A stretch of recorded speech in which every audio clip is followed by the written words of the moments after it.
Hello everyone, welcome back to the channel, and we are going to be continuing on our read-through of The Way of Kings, and we come to the third interlude, which is entitled The Glory of Ignorance. In this short interlude, we're going to return to Szeth, the murderer known as the Assassin in White of King Gavilar from the prologue. And we find Szeth, of course, his full title, again, not to give anything away, but we're going to learn more about Szeth as the story continues on. He is one of the major characters. I won't call him the main character or a main character, but he is certainly a major character. And his story is going to be interesting. At times it's going to be heartbreaking. At times it's going to be exciting. So we will learn more and more about him. But we find Szeth, son Villano, truthless of Shinovar, sitting in a filthy, beer-soaked state on the floor of nothing more than an alehouse. And he has been essentially taken over. Something we're going to find out about Szeth here, and we find out in this interlude, is that he is subject to the whims of any master that possesses his oath stone. It's described a little later as nothing more than a simple round rock with a few markings on it. We don't know what this is. We don't know really why he has to abide by it, but there seem to be some things that he has to tell any new master who comes into possession of this oath stone. And the first thing is that he will do anything that they require. The second is anything other than taking his own life.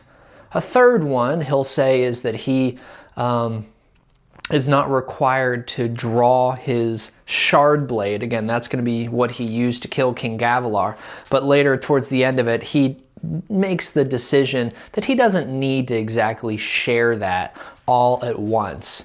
He is able to do whatever they want. He can't kill himself, and he doesn't have to draw his shard blade. So those are the stipulations of this oath stone. Well, who owns him? Well, it's nothing more than a traveling, essentially pauper who drives around from town to town trying to bum free drinks from local taverns. And his name is Tuuk. And Tuuk essentially uses Szeth as a novelty, a novel show. He has him stand up, he has him jump up and down, he has him cut his arm. He does try one more time to say for Szeth to slit his throat, which makes some of the people paying attention horrified. You're going to have your servant kill himself? Szeth, of course, then will respond out loud, I'm not allowed to take my own life, and people are amazed at this.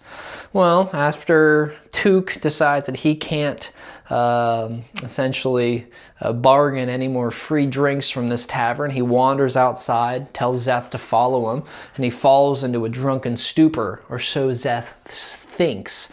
Actually, when he goes to pick up Tuuk, he realizes that he has a small knife sticking out of his throat and blood pooling below him. Szeth immediately becomes alert. He doesn't draw his shard blade, but he hears footsteps coming in the distance. And those footsteps essentially halt. When they see Szeth standing there, he comes into the light and they notice that he is a Shin.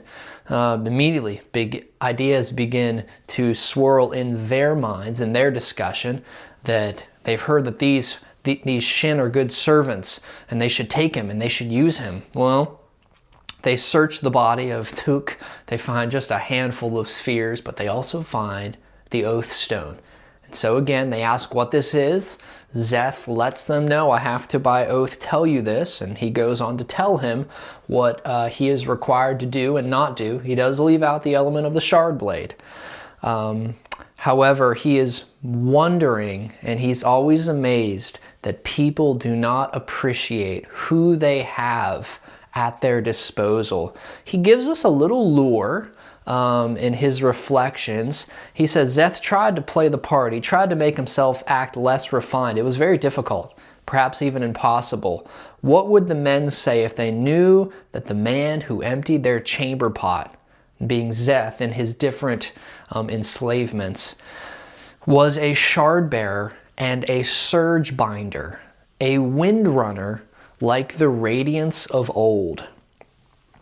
He mentioned they're a windrunner. We've heard at this point the lost radiants they're called. And of course back during the recreants, when the heralds abandoned their oaths, of course 9 of them, the Order of Radiance, they're knights who were regular people, but as we'll learn, they developed some different powers. One of them are windrunners, and Szeth has the power of a windrunner, who fall under the category of surge binders. We'll learn more about that later, but just to know, Szeth is definitely more than just a sharp sword, right? He has a lot going for him, and they don't know. He does find it odd that though he has been used many, many, many times since he was declared truthless, he says 17 years ago. We don't know what that is yet. He says it's fascinating that when he was told to kill King Gavilar, his instructions were to kill, destroy, cut your way to the king, be seen doing it, leave witnesses wounded but alive. Szeth finds that so odd that he is an assassin. Why would he want to be seen? And we don't know anything more than that at this point. He gives us one more little bit of lore without really explaining it. And he's going to reference someone that is known as the second sister. The second sister. And again, we don't know what this is. It seems to be some supernatural body, some supernatural being. Yes, and there's another title for her. They bid him farewell, ignoring his broad hints that another cup of beer, this is Took, his former master, prompt him to tell their greatest tale, that of the time that he'd seen the Night Watcher herself and stolen a sphere that glowed black as night. And that tale for Szeth is always a little discomforting because he remembers back when he was assassinating Gavilar that Gavilar actually presented him a stone that seemed similar, glowed black, and you can go back to the prologue and see that interaction before Gavilar dies.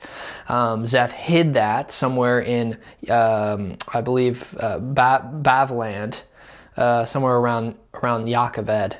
And he would like to get back to that at some point. But yes, Szeth looked over his shoulder, wishing that the second sister, known as Norman to the Easterners, had risen to give a little bit more light. We got 2 little pieces here.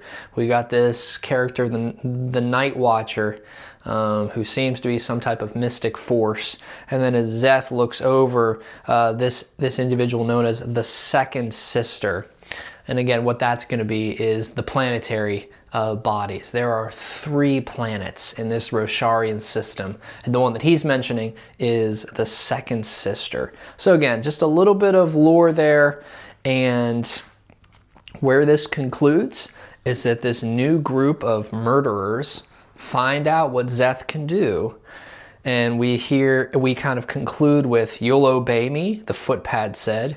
"You mean you'll do what I say?" Szeth responded, "Yes." "Anything I say?" Szeth closed his eyes. "Yes." "Well, ain't that something interesting?" the man said, musing. "Something interesting indeed."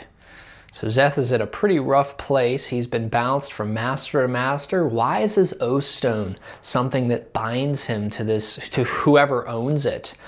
And what is his purpose? What has led him to this? Why is he an assassin? Why is he called truthless? There's a lot about Szeth that we don't know, but certainly we will find out. This is the end of the interludes, and the next video we will continue on into part 2 entitled The Illuminating Storms. So let me know what you think. How do you respond to Szeth? Is he someone that you feel like you can connect to, appreciate? Is he an interesting character? Let me know in the comments below. Thank you for watching. We'll catch you on the next video.